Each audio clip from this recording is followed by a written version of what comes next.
guys, mag-vlog tayo ngayon guys. Dahil, if nabili ni Mr. Nagpapabili kasi ako sa kanya ng, kanina, kangkong. Dahil mag-aadobo ako ng kangkong with tuyo. So, naane, kakarating lang niya. Naba! Lutas ka na. Amo din eh. Ma! Lutas eh, di mo basa. Tabalis ako, ma! So, papaya. Bring this to Madel. Papaya. Dito ko hiwan mo. Ay, oh. Ugma na na, pansit. Di, madaot, no? Ang madaot nito. Ma! Alisa! O, iasan naman po na ni mo. Nga, sige, magpapayat carrots. Kan kaya sa carrots. So, ayun. Ito. Oh my God. Ang lisura. Oh my gosh. Actually, tuloy yung ating pag-aadobo ng kangkong. Mag-adobo ng kangkong may tuyo. Ito! I'm so happy dahil namimiss ko to talaga. So, mabuti na lang guys, sa land lang to. Ayaw ko kasi na kangkong sa tubig kasi may mga daw yun. Leech ba? Alimatok. Basta. May mga mikrobyo na di daw na mamatay. Tapos, kagabi ba, sinabi ko na gusto kong kumain ng pansit Mickey na tuyo. Yung tuyo walang sabaw. Tapos bumili din siya ng mga carrots at saka patatas. Dahil yung carrots at patatas namin kanina, binili niya yun sa isang araw or kahapon ba yun. Ginamit namin kasi na binudo kami ng karning baka. Gawas na good mo.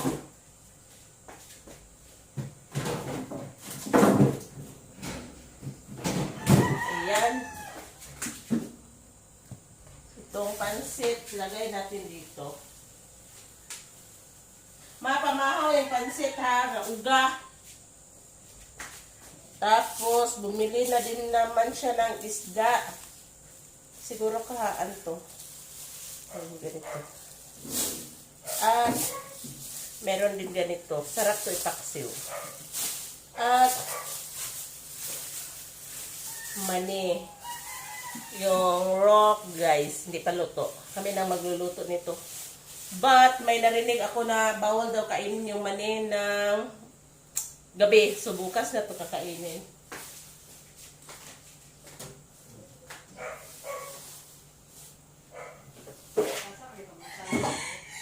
At saka may papaya kami, guys. Ito, papaya. Masarap kasi ito guys, papakin, lalo na kay Harold. But before anything else, huhugasan muna natin itong isda. Tapos, magluto na tayo ng adobong kangkong.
Ito yung isda na nabili ni Mr. Ayan.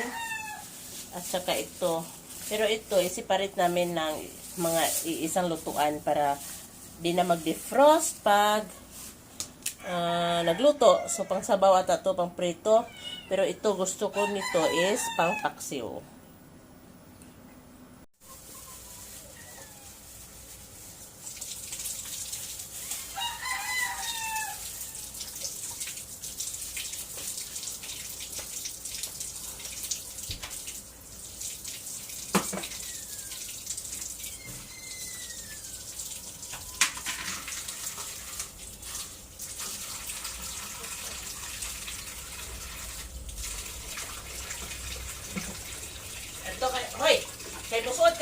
Sa kuha ni Nene.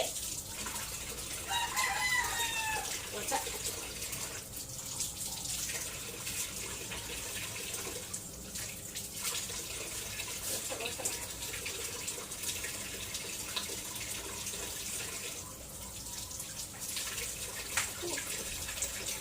Lagi.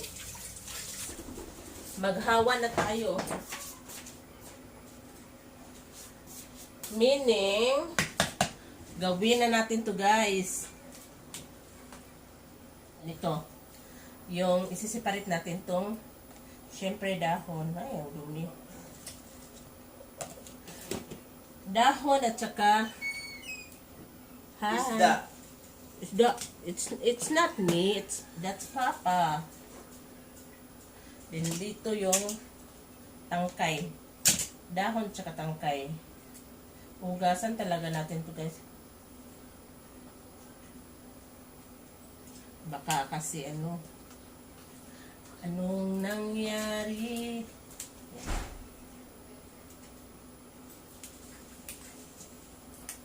Ang sarap nito sa guys, ito tuyo. Napakasarap talaga guys, try nyo. Recipe namin yan noon pa. At hindi ko iniba. Dahil masarap talaga. Kaysa lang guys, yung mag-aadobo lang kayo ng plain. Ay, iba ang sarap. Ibang lasa.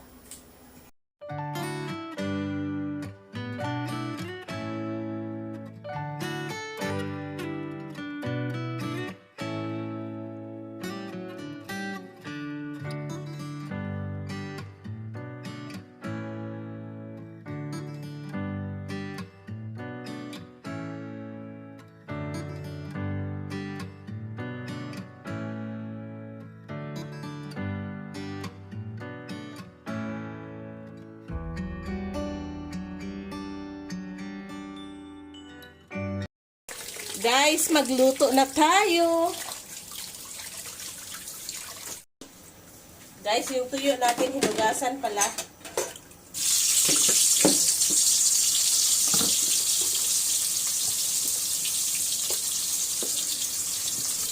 Ayan.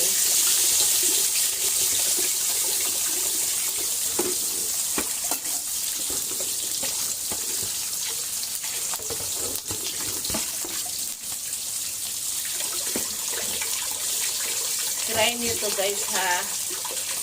And come back to my channel if di masarap at kabunggay. Sumbatan nyo ako guys.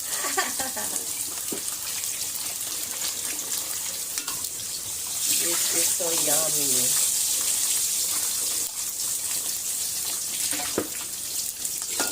Kone, family recipe.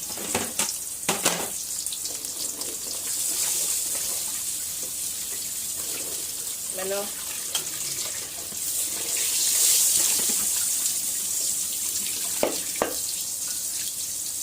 Tapos itong isa.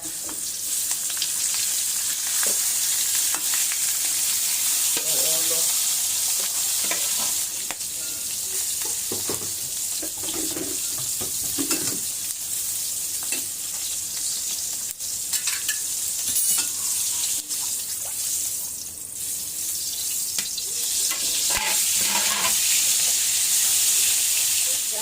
Di na tayo magpalit ng mantika. Yan na yung gagamitin natin para malasa. So ay ahos at saka ano ba yun? Onion. Yes,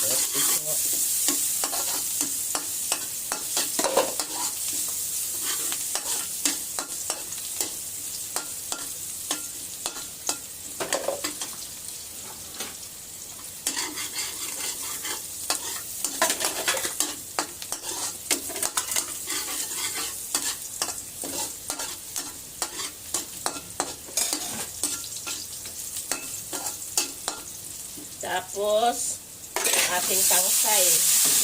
Na grabe yan ang hugas ang ginawa guys. Hugas talaga ng hugas.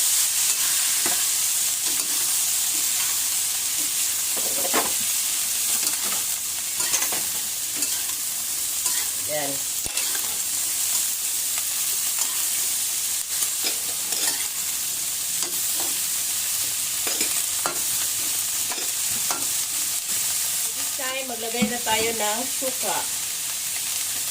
Dahil adobo, damihan natin. Kailangan maasim-asim ito, guys. Paminta. Of course na din.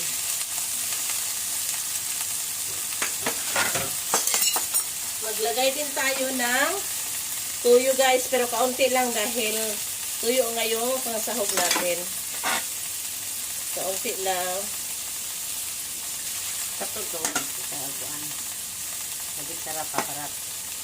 Adobo ay maglalagay pa ba?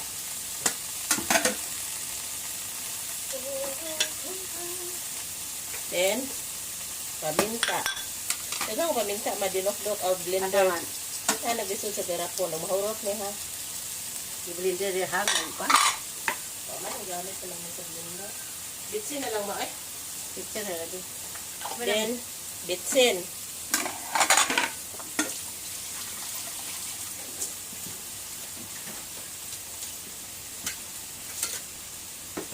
Tapos haluin konti.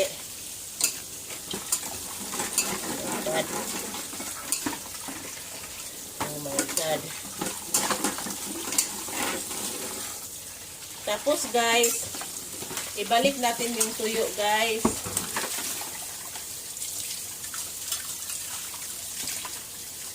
I-submerge natin dito.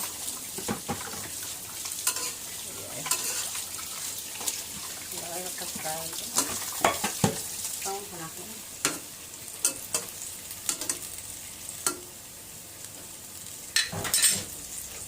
Takpan sandali.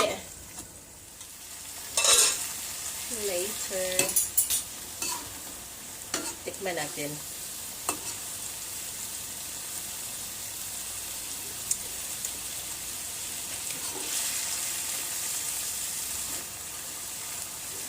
Matabang.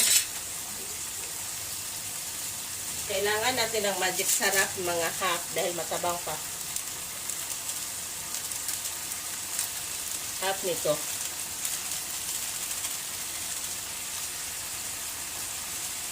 Tapos, lagay na natin to.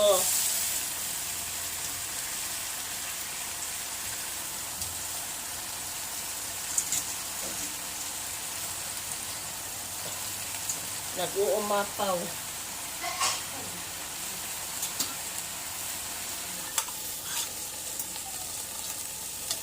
Two 2,000 years later.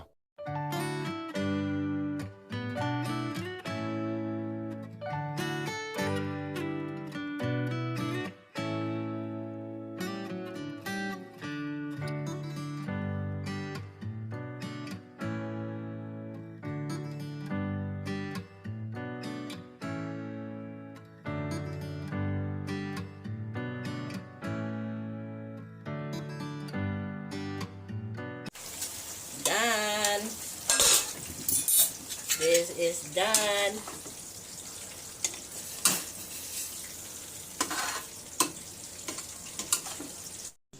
Kainan na. Ito yung adobong kangkong ko. Ito yung sahog na tuyo.